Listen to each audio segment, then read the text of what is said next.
Radha Madhava Kunja Bihari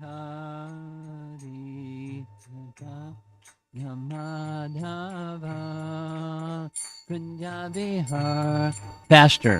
Jai Radha Madhava Kunja Bihari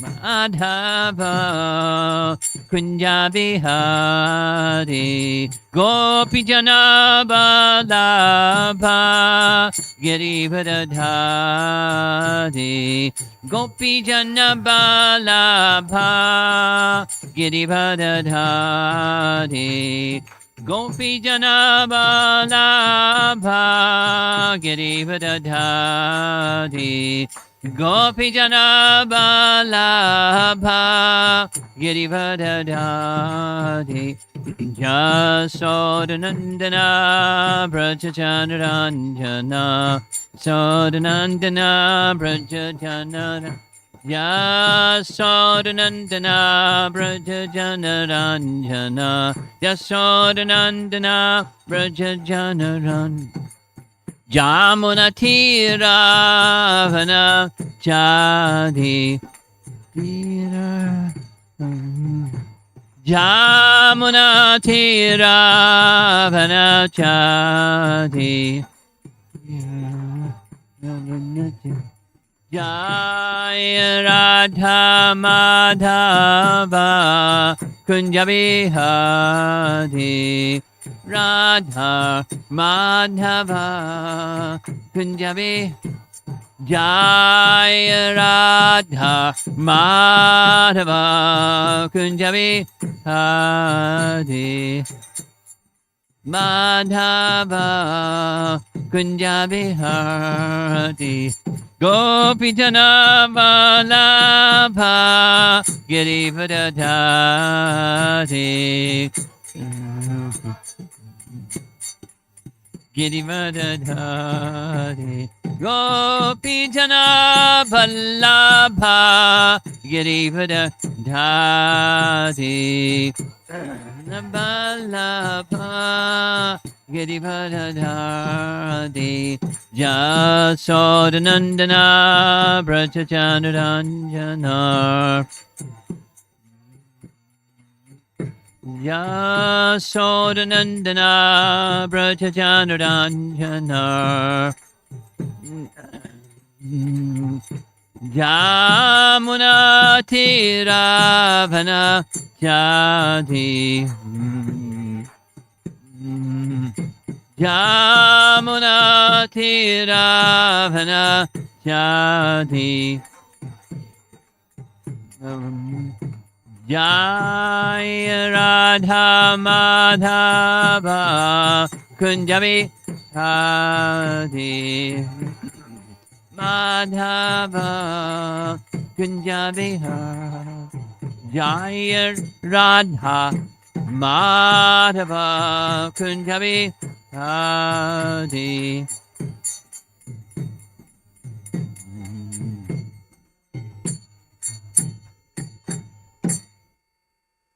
Jai Om Vishnupad Paramahansa Parivajagacharya Astatara Satasi Srimad His Divine Grace A.C. Bhaktivedanta Gaura Premanandi.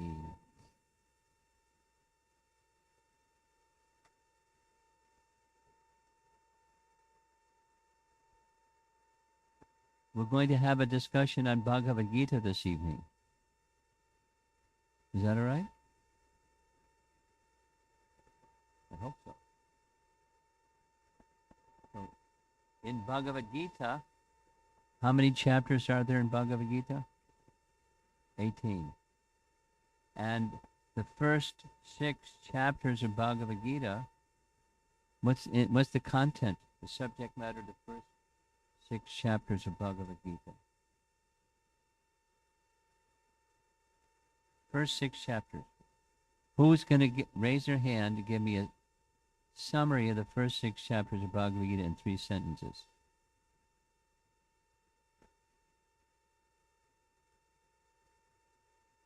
You're sitting in the front row.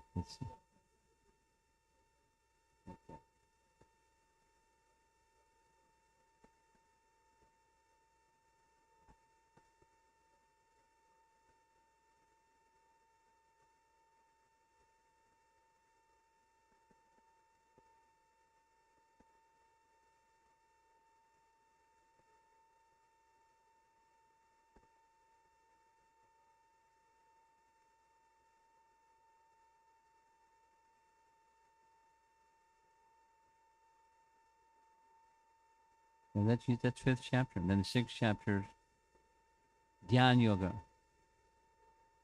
Okay, let's do it this way. Thank you. The first 6 chapters is a summary of the yoga ladder, starting with what he described as Sankhya. The first half of chapter 2 is Sankhya. And then Krishna announces, just finished describing Sankhya, and now I'm going to describe Buddha Yoga. And after describing Buddha Yoga, then Karma Yoga. And after Karma Yoga, Transcendental Knowledge. And after Transcendental Knowledge, Dhyan Yoga. And then the first 6 chapters end with the topmost of all yogas. The yoga ladder has as the top rung of the yoga ladder, Bhakti. First 6 chapters. The middle 6 chapters describe how to practice Bhakti. The most important goes in the middle. Prabhupada gives this explanation. It's like a sandwich. Bread on this side, bread on that side. The important part is what's in the middle. So Bhakti is in the middle. Just like Bhagavad Gita is in the middle of the whole Mahabharata because it's the most important part. It's right in the middle. And then the final 6 chapters begins with chapter 13 through 18. And my little summary of the first part of chapter 13, it's a graduate study of Sankhya. What's Sankhya? Sankhya means, literally it means to count. Sankhya means the analytical study of matter, spirit, and the controller of both. I'll say it again. Sankhya means to understand the distinctions between matter and spirit and the controller of both. In chapter 2, we belong to the category of spirit. We don't belong to the category of matter. And to think that we belong to the category of matter is our implication in material existence. And if you can let go of that misconception of self and identify self in the category of spirit, you've begun your spiritual life. But it's the beginning of spiritual life. And then you have to act in that consciousness that takes the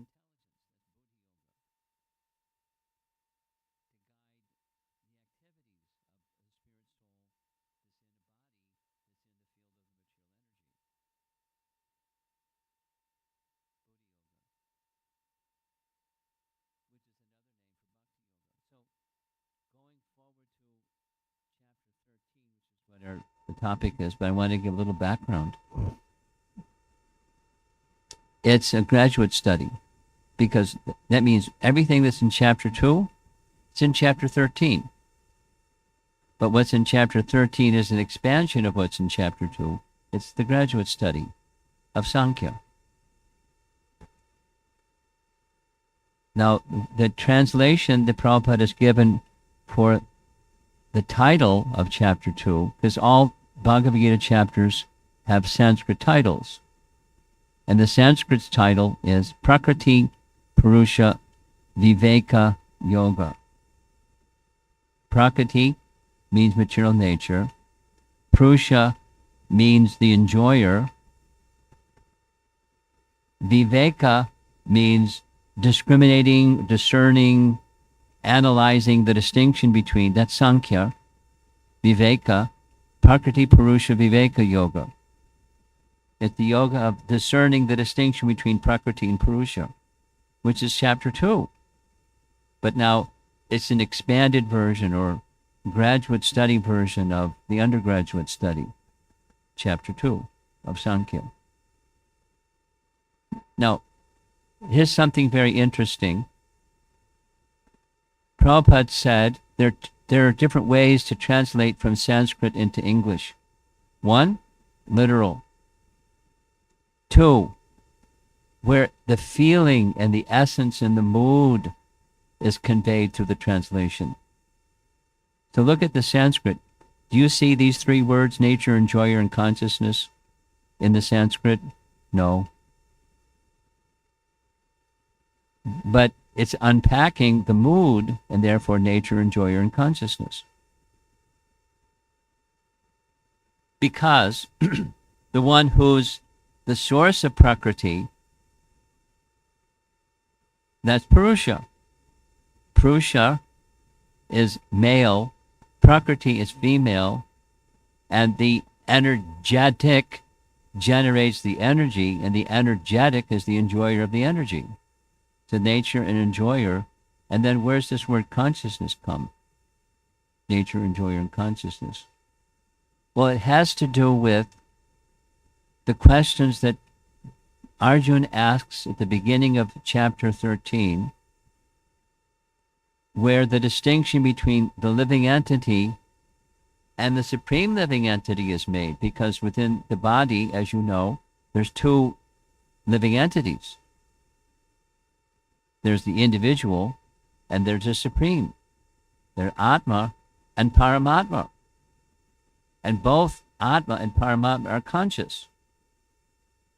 But one is the imitation enjoyer and the other is the real enjoyer.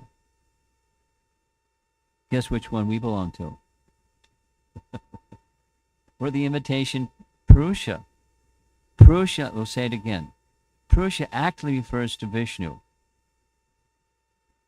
The Purusha avatars. Those of you that like Bhagavatam, that's the real that's the graduate study. The Purusha avatars are the three Vishnu forms. Mahavishnu, Garbhadakshay Vishnu, Shiradakshay Vishnu. They're Purushas, or they're called Purusha avatars. Vishnu is the Purusha. But then there's this little guy, us, imitation Purushas, and we're trying to be the enjoyer. And what happens when you try to be the enjoyer? You're not meant to be the enjoyer. You're criminal. You're taking the property that belongs to somebody else and trying to be the enjoyer of the property of someone else. You're a criminal. So what happens to criminals? You go to jail. That's where we are. Downstairs there was a little kid that wanted to know, why are we here? That's why we're here. We're in jail. We tried to take the position of Krishna. Raga dvesha samutena dvandva mohena bharata. Moha. One becomes bewildered by the duality, dvandva mohena, the duality of delusion. Why? Because we wanted to be the imitation Purusha. We just leave out the word imitation. I want to be the Purusha. But there's a problem. What's that? There's someone who's already the Purusha. So then I have some dvesha, some bad attitude towards the real Purusha. So therefore this title, nature, enjoyer, and consciousness. Who's really the enjoyer? We're not the enjoyer. We're trying to be. We're the imitation Purusha. But the imitation Purusha and the real Purusha, they're both conscious.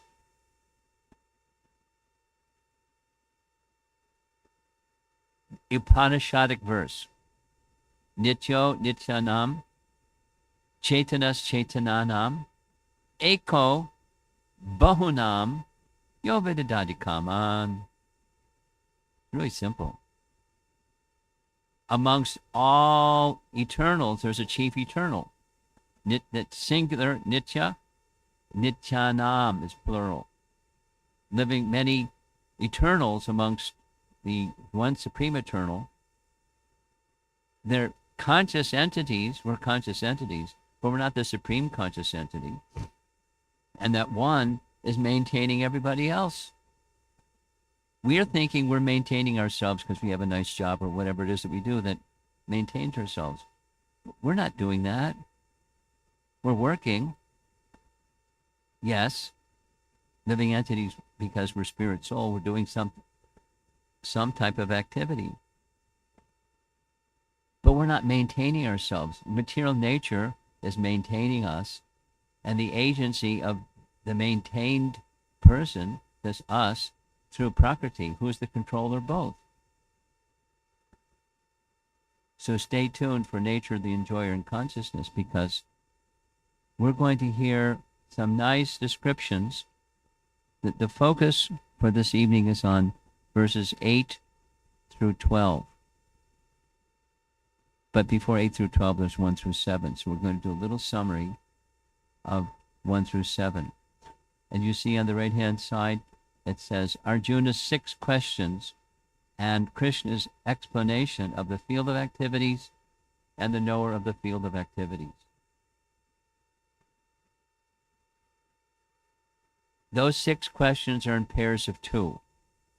2 plus 2 plus 2 generally equals 6. And matter and spirit, matter and spirit, matter and spirit. Each one. Of them, the field of activities, that's Prakriti, and the knower of the field of activities, Prakriti and Purusha. Kshetra, field of activities, and Kshetragya, matter and spirit, matter and spirit, and then knowledge and the object of knowledge. Knowledge doesn't have to, but commonly does, remain in the field of matter. Think about it. You enter a university. It's matter. And I know the push and pull of matter. Like Mohan and his team, they won some prize for robotics, but it's matter moving matter, and they're manipulating the matter, and the matter moves around, and they get a surprise. But the matter doesn't move without the programmer. That spirit moves matter. It looks like the robot's just zooming around, doing stuff. I visited some universities. One of the universities I was visiting was the University of Texas, in Austin, Texas. It's a big university, big thing. And they have these little robots. You send a text message to the pizza shop, and the pizza shop puts their hot pizza in this little robot, and zoom, off it goes down the street to bring you your hot pizza by robotics. It doesn't have drones, they just do it. So this little guy comes zooming down the roadway. It's a robot delivering pizza. There's hundreds of them. I mean, it's a school of technology. And, they know when to say, they don't say, excuse me, when they bump into you, but they have some sensors and they don't bump into you. They stop, they go around you, and then, anyway. But the robotic doesn't work without the person pushing the buttons. When to speak of the one that made the designs, it takes the person to make the design. So behind Prakriti, there's Purusha. So Arjun's questions, including knowledge and the object of knowledge, we're going to get there. I'm building this little story for you so you can understand. On the right side, that's Arjun's questions. On the left side are the 6 questions. That's chapter 13. So here's a nice definition of what is knowledge. These are Krishna's words. And then there's Baladev Vidyabhusan's commentary. Krishna's words. Perfect knowledge of the constitution of the body, the constitution of the individual soul, and the constitution of the supersoul is known in terms of Vedic literature as knowledge. Matter and spirit, the controller, both. Here's Baladev's commentary. Strong. I consider knowledge to be the ability to distinguish between, that's this word viveka in the Sanskrit of the chapter, the ability to distinguish between the two knowers of the field, that's the jiva and the Lord, and the relation of these two with the field, or prakriti, or the body. Anything else I consider ignorance. Let me ask you, how many universities teach this? If they're not teaching this, what are they teaching? You ask Baladev, he'll tell you. No, don't be insulted. It's just the world that we live in. There's matter and there's the spirit and there's the controller of both. And some people just don't give a darn about the controller of both. They want to manipulate matter to get the fruits of their activity so they can become the enjoyer of their fruits of activity and be happy materialists. I mean, it's a little graphic, but that's what's going on. Here's in Prabhupada's purport to this verse. This is a nice illustration. Perfect knowledge is to know the difference between the painter, that's that fellow on the left, the painting, that's the painting on the right, and the easel, that's what he's making the painting on. So there's those three. Who's the painter? In material nature, who's the painter? We think we're the painter. We're the painted. And then there's the easel, there's, Prakriti. It's just a blank slate, an easel, just a blank slate that holds the paper. And then there's the painter that paints the painting. The matter, spirit, the controller of both. Here's another commentary. Though Prakriti, this is interesting and important. Prakriti, Jiva, and the Lord combined together, there's no mixture of their respective qualities as the enjoyed, the enjoyer, and the controller, as would happen in a dyed cloth. This is Vishwanath's commentary. What does a dyed cloth have to do with material creation anyways? Listen, it's very interesting. You have to listen carefully. Thus, the writer of Vedanta, who's that? Vyasadeva, says, na tu drishtana bhavat. The Lord is not tainted by the material world. So he controls this place. He controls the living entities through Prakriti, but he doesn't become implicated as they are become implicated. That's Vedanta. It's it's the sutras of Vedanta Sutra. Baladev continues, there is no contamination of the Lord, like cloth being dyed. So the dye is coloring cloth, but the cloth is not tainted. It's just some color. Put it through some bleach or something or other that removes color, and it's still cloth.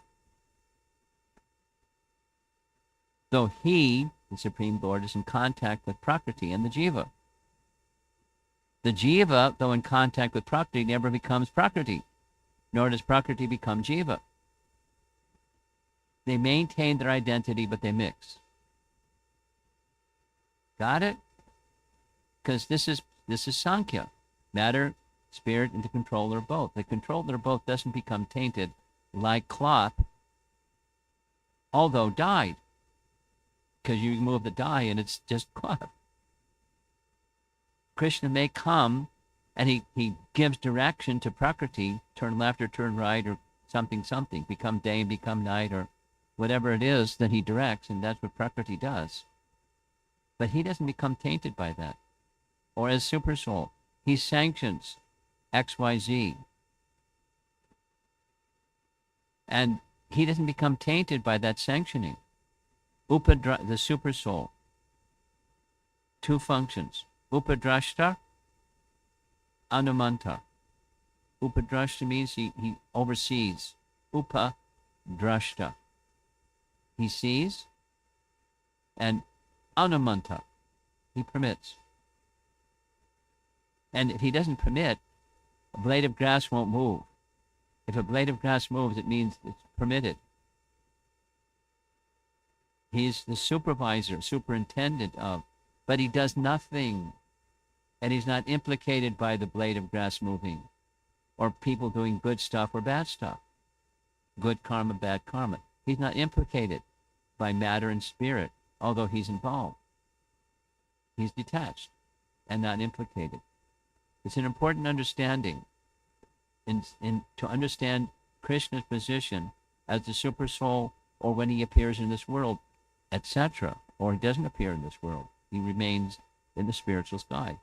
He's not tainted by anything that's going on here, although it doesn't move without his sanction. It's an important understanding. And to help the understanding, here's the final summary of those first 7 verses. Every living entity's kshetra, it means field of activity, is arranged by his karma through the agency of Maya.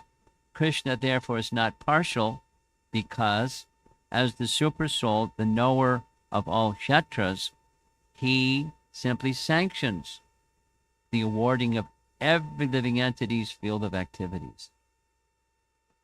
Good karma, bad karma, and he's untainted. Why did bad things happen to good people? You've heard that phrase before. There's a book written about it.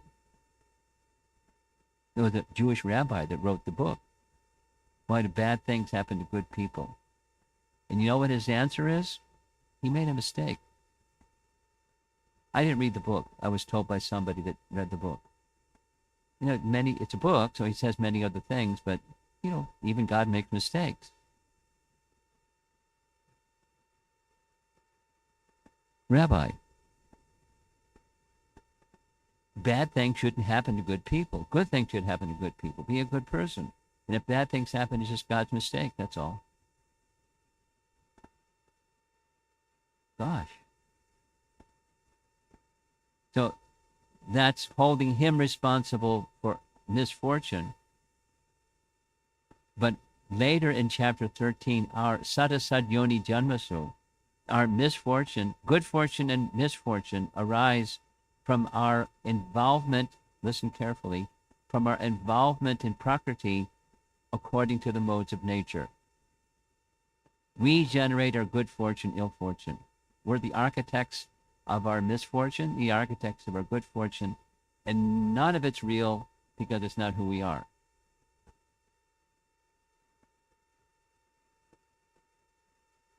So there. Bhagavad Gita is very strong. It's good medicine. It can cure the material disease. So now we're going to go to chapter 13, text 8 through 12, the process of knowledge and liberation. So there's knowledge. We already heard what knowledge is, right? Matter, spirit, the controller of both. What's the process of getting there? That's a good question. And in the course of this chapter, I'm going to go through this quickly. There's these 12 verses. 8, 9, 10, 11, 12 isn't showing, but it goes through 12. And in this list, there's 20 items. And here's how the 20 items start. Amanit Vam.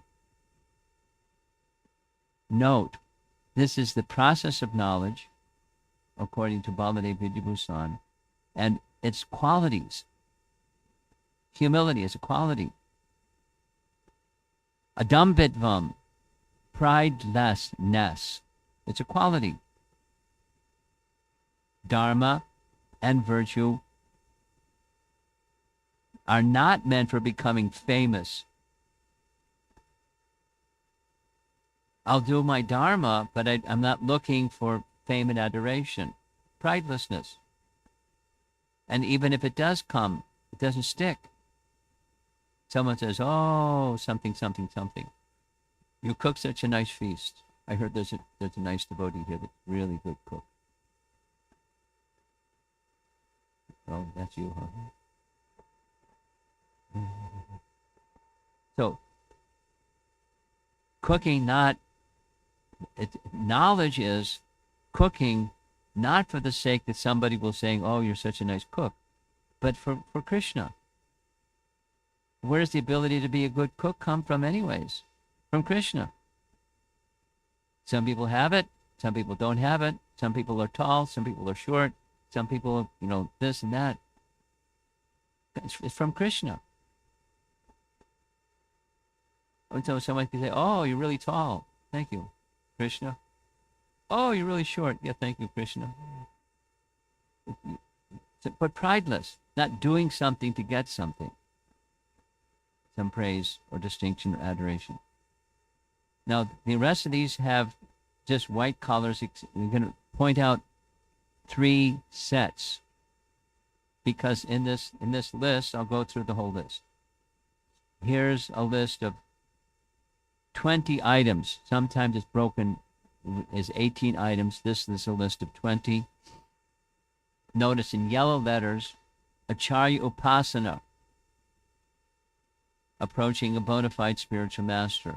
And over on the right, number 16, Mai Chananya Yogina Bhaktir Avyabhicharini, steady bhakti through the 9 processes of bhakti, Avyabhichari bhakti. Unto whom? Unto Krishna.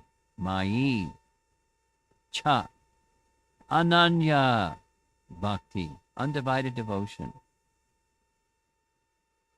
Avyabhicharini. So in the purport, this is showing that list of 20. Prabhupada raises a question, and this is our topic for this evening. What are of those 20 that make up their qualities? And it's the process of knowledge. And if that the process of knowledge is the means of liberation, then how do you get there? What are those steps you see on the left side? Little steps leading up to Krishna. What are the 3 most important? So in the list of 20, Prabhupada identifies one as being the most important one. And you see on the screen, I haven't revealed what the most important one is yet. It's a photograph of a chandelier. Now, most of us have seen chandeliers, and if you haven't had the good fortune, there it is. It's an object that is very beautiful and gives light. And not only gives light, but it gives soft, diffused light, because the light passes through crystal, and the crystal makes a very soft and diffused light display. And they're very costly, and they're very beautiful, but you have to have something that's suspending the chandelier, because otherwise it's just lying on the floor and it doesn't look so nice. It's not functional at all. But you have that thing that suspends the chandelier from the ceiling, and then it's a nice chandelier. You pay your electric bill and turn the switch on, and you have nice light.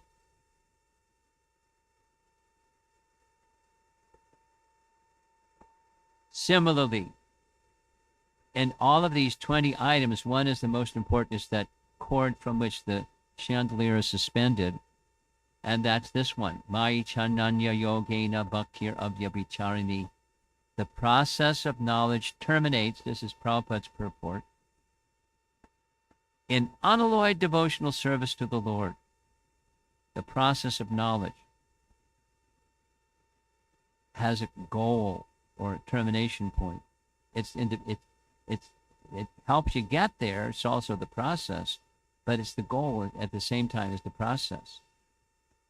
So if one does not approach or is not able to approach the transcendental service of the Lord, then the other 19 items are of no particular value.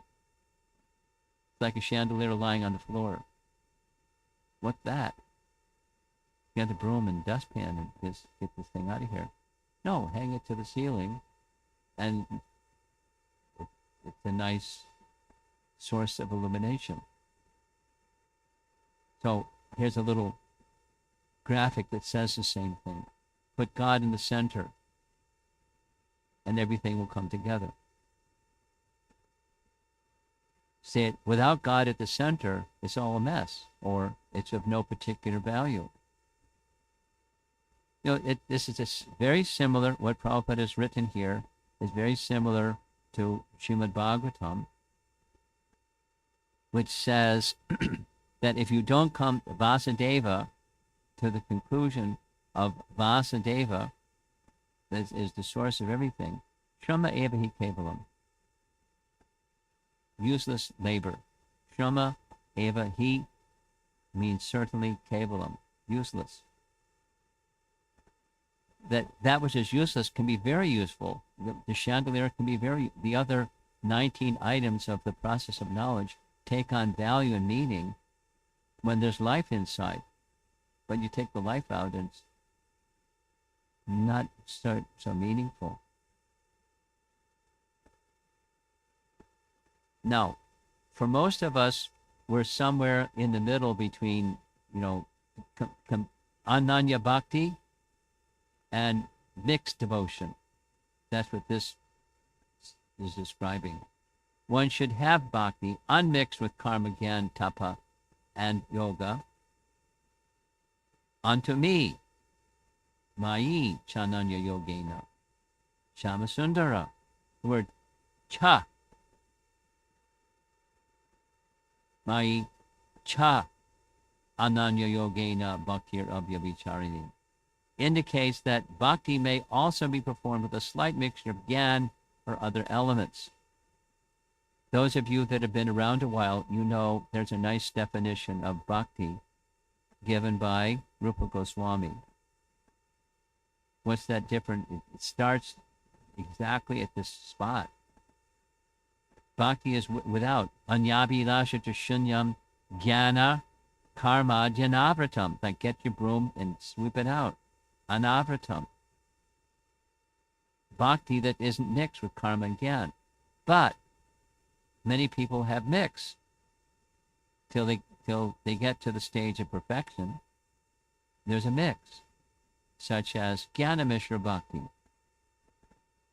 The unmixed type, will be executed by the devotees. The second type will be executed by the Gyanis. There's knowledge executed by the Gyanis. Listen, Jnana minus Bhakti is useless. Flat. Jnana mixed with Bhakti is useful.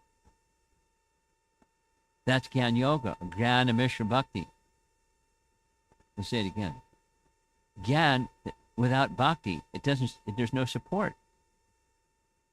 Gyan mixed with Bhakti, there's support, and it's Gyan Mishra Bhakti. The verse is speaking of unmixed, but it's also allowing that there's sometimes mixed, therefore cha. Abhyabhichari means that one should do it daily. Now, most of us are practicing sadhana bhakti, and it's a rule. It's a must every day, just like you brush your teeth. You don't brush your teeth when you feel like it. You brush your teeth every day. Take a bath every day, and you do your sadhana every day. Avyabhichari. Maichananya yogena bhaktir avyabhicharini. Vishwanath writes this commentary.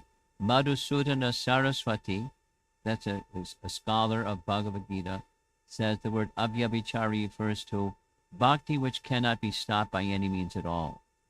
So ahaitukya pratyata, same thing. Avyabhichari. Every day, and it can't be stopped. That's of the 20 items in the process of knowledge. I'm repeating myself for the third time. It's the most important one. It's the strand that holds the chandelier from the ceiling, that make the chandelier have value, otherwise without value. So it's very important. It's the most important of the process of knowledge. Then you're going to have two remaining. Number 2 here is Acharya Upasana. It's right in the 20 items. Read in Prabhupada's purport. That's number 2. Because how do you get to the stage of Maichananya Yogena Bhaktir Abhyabhicharini? You need spiritual master. So acceptance of a spiritual master is essential, not optional. It's essential. And the spiritual master pictured here is the shiksha guru. He's giving teachings or shiksha. And the one who's giving the shiksha is the person, but the person is the instrument of whom? Supersoul, or the Supreme. A true spiritual master, acharya, is one that's just representing, not Krishna, but representing Krishna. And because he's representing Krishna, he acts like Krishna by giving Krishna. That's the acharya function. He gives Krishna. That's his service. And he's authorized, if one is authorized, that's what they give. Krishna, Krishna, Krishna. Through sound, through instruction, through shiksha. And then the student also has super soul within, and it resonates with super soul within. The same principle through sound. Sound from the super soul to the super soul. And then that means the covered consciousness of the recipient, that young brahmachari sitting there, he gets the benefit of the sound by having super soul from within his heart becoming pleased by his hearing and awakening transcendental knowledge. And that's the first two. And then comes number 3, humility. Remember for the first two words? Amanit bum, adumbit bum. Humility and pridelessness. So we're going to spend a little bit of time on that, and then we're going to end. Yay.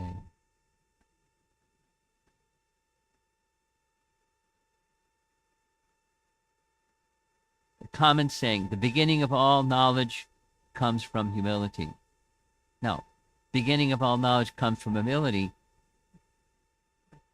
Where does humility come from? That was your question. We had this discussion that the real humility precedes real bhakti.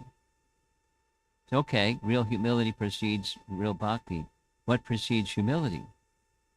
From whence does humility come? No, the answer to that is it's of the soul, just like bhakti is of the soul. You with me? Bhakti is already within the heart of every living entity. Krishna is confirmed in Chaitanya Charitamrita. Nitya Siddha, Krishna Prema, not only Bhakti, Krishna Prema is already there, covered. Nitya Siddha Krishna Prema Sadhya. Sadhya means the goal. And the means to reach the goal is sadhana, the goal is sadhya. To get to the goal, you need sadhana, but it's already there.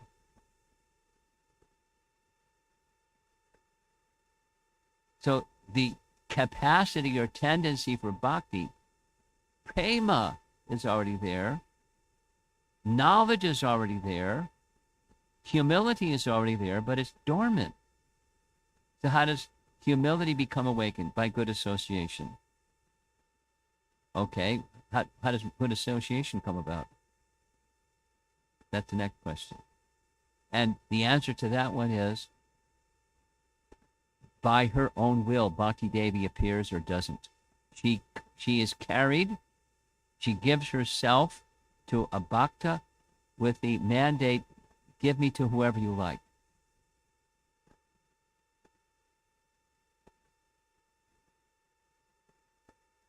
And so some bhaktas do that. They give bhakti, whoever they like. You know, there's why we here instead of there or there or there or some other place or some other place. Because there's a nice temple, so we come here. And there's nice people. So bhakti is going to the people that come to this temple. And the person that's giving, the giver of bhakti, is an instrument of Bhakti Devi. That's all. So that's humility. There's an ultimate source of everything. I have some faith that there's an ultimate source of everything, and I'm part of that. And I've forgotten, and I want to remember. I want to be situated in knowledge of my relationship with that source of everything. Inquisitiveness, Brahma Jigyasu, knowledge into the source of everything. Inquisitiveness into that. Here's a nice verse by Rupa Goswami about humility. O Lord, no one is more merciful than you, and no one is more pathetic than I. I am very lowly and fallen. O Lord Yadunath, please reflect on my case and do whatever is appropriate. Hint. Please be merciful, because by nature you're merciful. By nature you're merciful, and I'm a pathetic person. Do what you feel is appropriate. Like, mercy, please. Here's some more conventional statements. Humility means that one should not be anxious to have the satisfaction of being honored by others.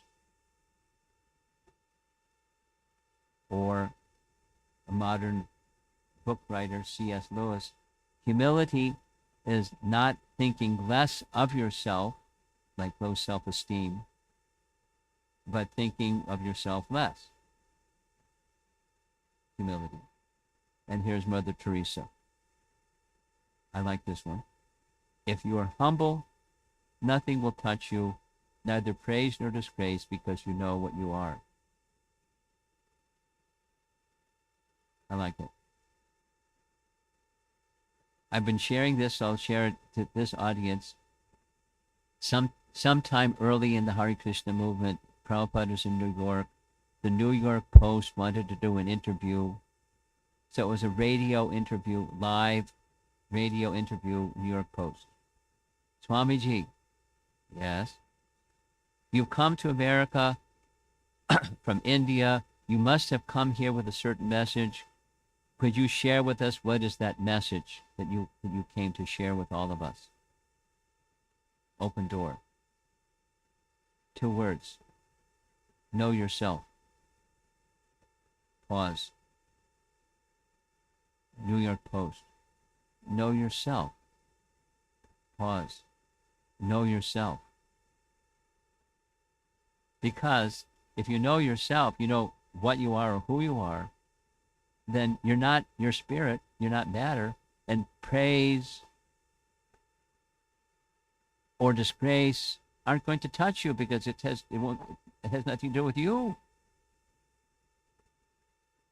It's similar, it's not the same, but it's similar to what Krishna says in Bhagavad Gita, in chapter 2. This is chapter 13, but chapter 2. In this world, there's duality. Sometimes and sometimes. Sometimes there's honor. Sometimes there's dishonor. You didn't do anything to deserve either honor or dishonor, but sometimes there's honor and sometimes there's dishonor. It happens.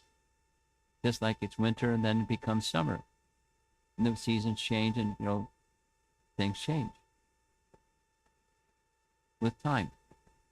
So Prakriti moves, and sometimes there's praise and sometimes there's disgrace. But if you know who you are, this is now the transcendental sense of reality, then nothing can touch you. The opposite, something can touch you if you're prideful. That is the amanitvam, adambitvam. Pridelessness has its opposite or its nemesis. And that pride is the nemesis to humility. Here's a dictionary definition of the word nemesis. The inescapable agent of someone's downfall. If you want to fall down, you know what to do. Become proud.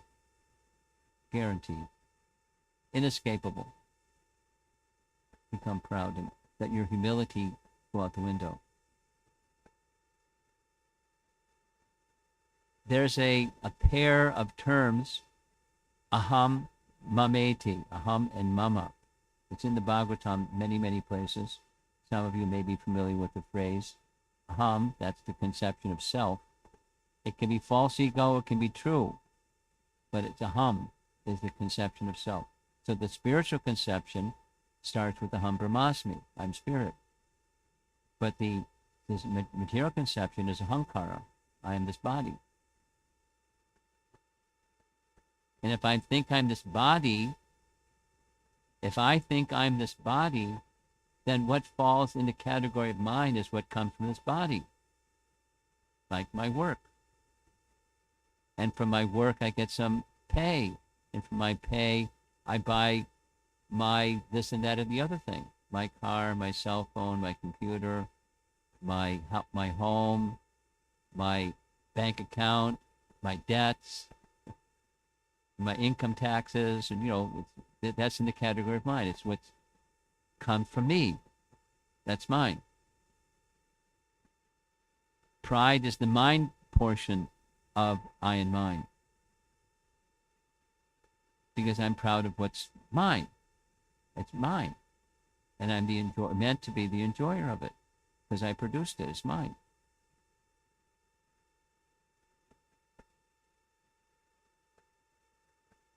And pride is a big problem. Have you ever had the experience of trying to reach to someone who is a little proud and they can't hear you? Sometimes. And even they may come to you and say, help.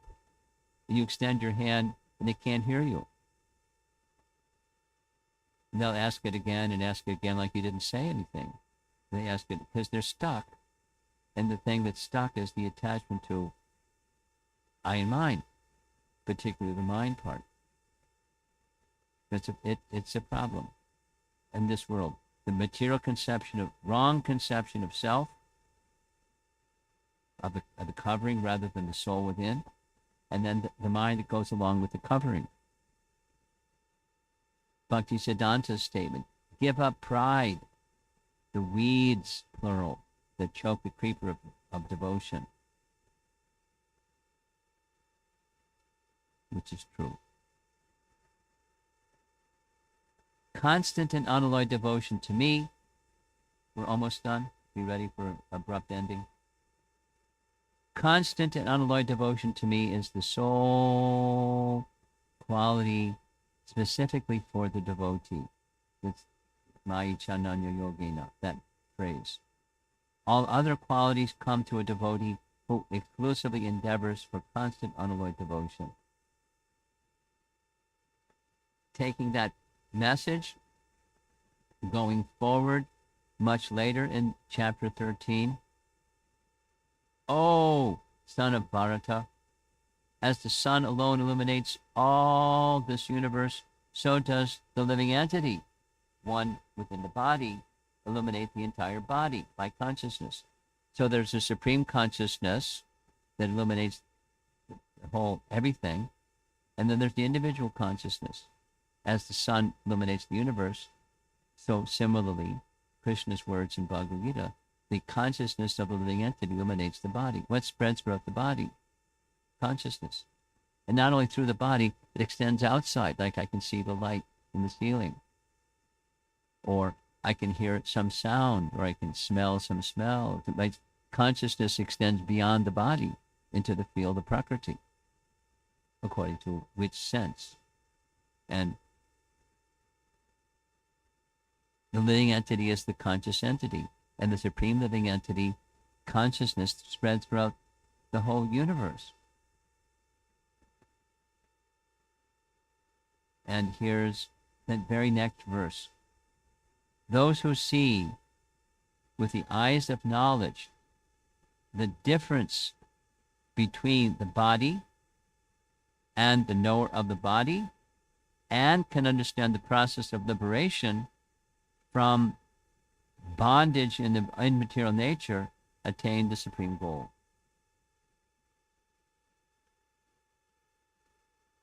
Chapter 13, or the object of knowledge, is liberation, or free from the bondage of misconceptions. Because ignorance is the cause of our bondage, cause of our suffering, and continue it birth after birth, more suffering, and more births and more suffering. Knowledge, transcendental knowledge, that especially that which arises from bhakti, has the power to dissolve all of that. It's a very nice process and very simple. And now we're going to go to a final, that's the goal of knowledge. Here's a little addition that comes at the end. This is from Hitopadesh. And then this is our last slide. So get ready for questions.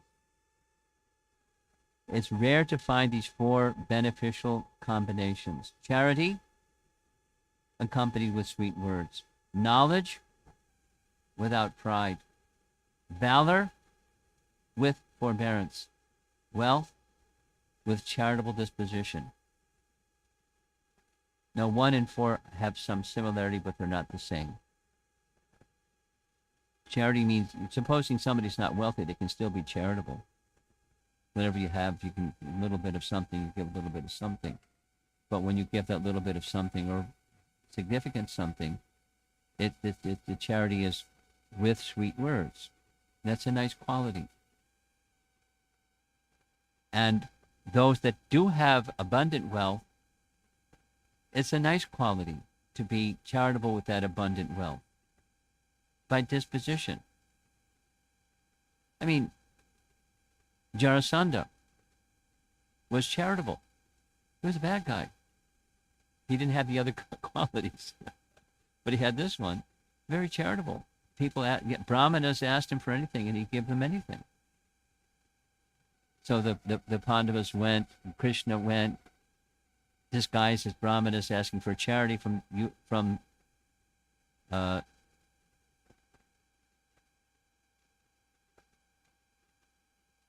Jarasandha, from Jarasandha. And he said, yes, I understand. Now I understand. You're not Brahmanas. Look at your arms. I'll fight that one. Bhima. He's a good opponent. So, because he's charitable. With wealth of a charitable disposition. Whatever he had. We didn't have the others. Knowledge without pride. Valor with forbearance. Didn't have those others. So, this is the fruit of knowledge is liberation. This last slide is just indicating to get there, there's some nice qualities that help one become a virtuous person in this world throughout their life. And when Krishna sees that virtue, he may smile and disclose himself to that devotee. Okay, so that's our discussion from chapter 13, Bhagavad Gita. Let's see if there's some discussion. This is a nice assembly for a Sunday program. Nice to see so many persons have come.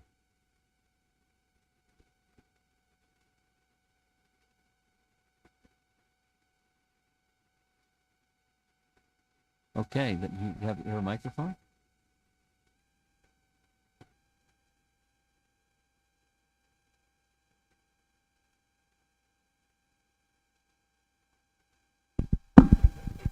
It's posted in the chat.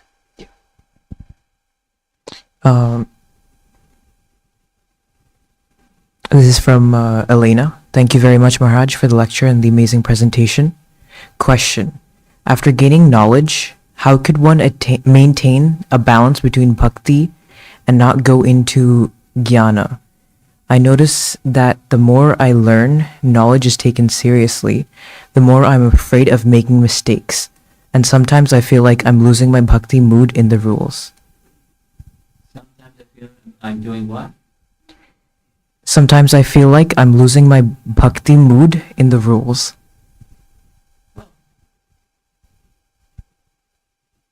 I have a knee-jerk reaction when I hear the word balance. So here we go. So I'm getting on my soapbox and complaining. You don't balance between jnana and bhakti. Or you don't balance between material spiritual. Because our teaching is Mam Ekam Sharanam.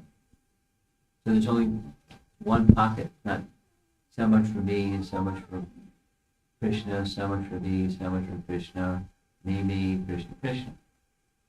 That's a two-pocket program. And you balance between me and Krishna. Our program is Mame Kam Sharanam, or Mai Chananya Yogena, Ananya Bhakti, undivided devotion, no two in one. So it's not a balance between Jnana and Bhakti, it's just Bhakti, and from Bhakti, Jnana arises. You don't have to endeavor separately for Bhakti. So, for example, A or B. When we're reading Bhagavad Gita, we're cultivating knowledge. B. When we're reading Bhagavad Gita, we're cultivating Bhakti. You don't balance between cultivating knowledge and cultivating Bhakti. It's Bhakti. And when Bhakti awakens, knowledge is there. Janiyati ashu vairagyam jnanam chayadahaitakam. Causelessly knowledge comes from Bhakti. So focus on Bhakti. Now supposing you're not there yet, like most of us, then there's going to be a mix. Then, as we just saw, Jnana Mishra Bhakti. It's Bhakti, but knowledge mixed. The eagerness to acquire knowledge rather than the eagerness to please Krishna. So there's a mix for many of us because the desire to please Krishna is not matured sufficiently, and therefore there's a mix. So what to do? What to do is understand the principle of bhakti and you cultivate bhakti. What's the principle of bhakti? Definition by Rupa Goswami of what bhakti is. Anyabhilasha shunyam jnana karma janavratam. Like that's the first line. Without mix. So you cultivate without a mix, even if you're mixed. How do you do that? Do your bhakti, let's say you offer your fruit to flower, leaf, and water with devotion. It's not that Krishna needs your leaf. But Krishna is hungry, so you give him something to eat because he's hungry. Now you can think like that in a very elevated, spontaneous devotion mood, but otherwise it's a regulative activity. So back to the final part of his question. The regulative activities are meant as like training wheels on a bicycle. I never used training wheels, but I know young people my age, they won't use training wheels. And after some time, you don't need the training wheels anymore. Just ride your bicycle. Zoom, zoom, zoom, and off you go. So the regulative principles are to help us get to the stage where it's, if we are able, where it's spontaneous. And until it's spontaneous, we follow the regulations. And even in the spontaneous stage, we observe the regulations to set an example, although there may be the exception. When things become so ecstatic and spontaneous, your mind is with Krishna, not with the details or the regulations. So back to his question, him or her? Her, okay, back to her question. We try to understand the purpose behind the regulation, that's to enhance bhakti, to diminish passion, ignorance, increase goodness. That's closer to the stage of bhakti. But be mindful of what the purpose of the regulation is. Otherwise, it can become mechanical. And real bhakti is then blocked or checked. It doesn't flow.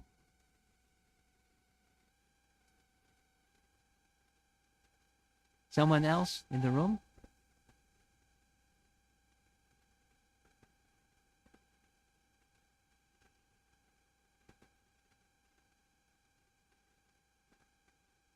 Okay. Yeah, Tiari? Yeah. Oh, the radio station, whoa, with the New York Post is, and Prabhupada just said the same thing, 3 times. which was know yourself. Yeah. What happened after that? He had, That's all the recording that I heard. oh, It was the part that I heard was just that. It was to emphasize the simple message. I took it. The message that Prabhupada gave was thorough, but also very simple. And if you know yourself, like nothing can touch you, or the attitude to become the enjoyer of property blocks knowing yourself. If you come to the stage of knowing yourself, you're no longer in the aspiration of fruitive activity. Say it the other way. If you're involved in fruitive activity, you're not going to know yourself. So know yourself. Just 1, 2. okay, well, I just have a little bit more I'd like Sure. to, if you're saying that to most people think they know themselves. Of course they think that. So just saying that's not going to help them, No, you know? but then why did he come to America? Telling people what they already know. There's something more to it. If those persons who are thoughtful will ask the next question. Could you explain? Right. But you didn't hear more than that. So, I didn't hear more. right. Also, another time when a reporter said, why did you come here? He said, I came to teach what you have forgotten. So, Well, just know yourself. To know yourself, you unpack that. You can't know yourself apart from Krishna, because we're part of Krishna. There's this nice word in Sanskrit that means by saying one thing, a whole series of other things are implied because they're subsets of that one thing. But you don't have to say the whole set. You just say the one thing. And thoughtful in a Sanskrit rule, it implies persons may not know that. Could you expand on that, please? Sure. Then you say the string. The domino, boom, boom, boom, boom, boom, boom. But you don't have to say all of that. You can just say one thing. Apalakshana is a Sanskrit word. Apalakshana. Lakshana means characteristic. Lakshana means characteristic. So that which implies other characteristics is the lead.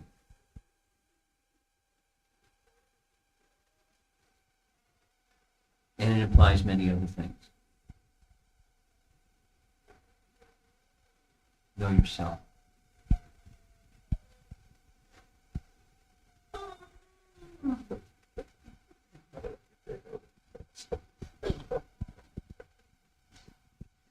Okay.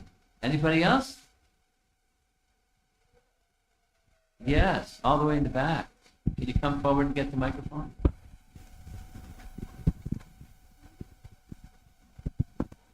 Thank you so much, Maharaj, for the wonderful session today. I wanted to go back to the thing that you mentioned about the Jewish rabbi. I remember the name of the book is When Bad Things Happen to Good People. And I think there's an additional thing that he mentions in the book is that therefore when bad things happen to good people, we should know that God is not fully in control and we should learn to forgive God. So that's what he actually, sorry? Learn to find fault. Yeah.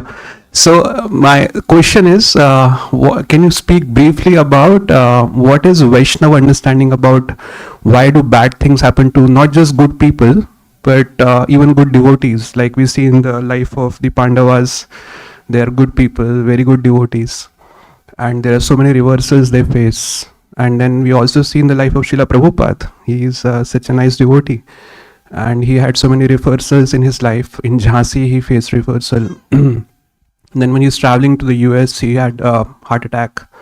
So what is the Vaishnava understanding on this topic?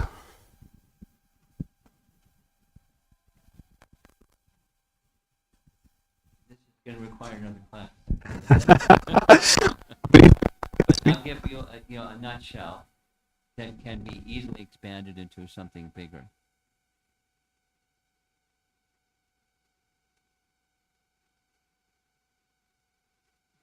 a standard verse from the prayers of Lord Brahma, Tatenu Kampam Susamik. When some misfortune comes to a devotee, they see that Krishna is being very kind because he's taking away my false shelters and giving me the exclusive opportunity to take full shelter in him. When Krishna, it's another verse, when Krishna shows his special kindness, this is Krishna to Uddhava. No, excuse me, Krishna to Yudhisthira Maharaj.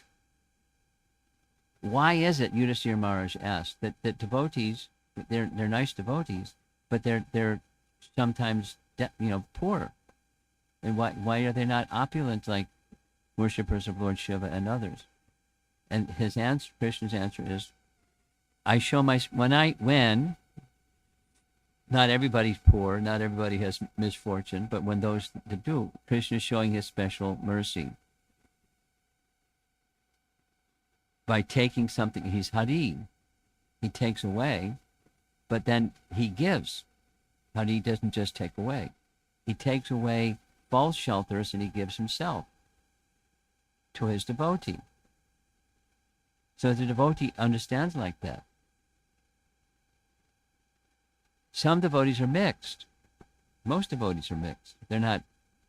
But when exalted devotees, Prahlad Maharaj, Haridas Thakur, etc., Prabhupada, Krishna is being very kind to them. We don't see that because we're mixed, but they see that. Krishna is being very kind. My false shelters are taken. You're my only shelter. That's nice Padyavali prayer by Rupa Goswami. That's a short one. That's longer versions. Which? Yeah.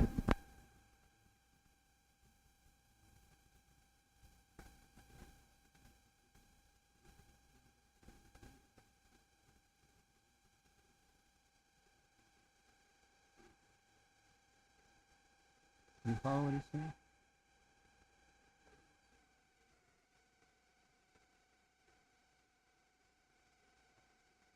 Why do bad things happen to good people? Okay, that's interesting.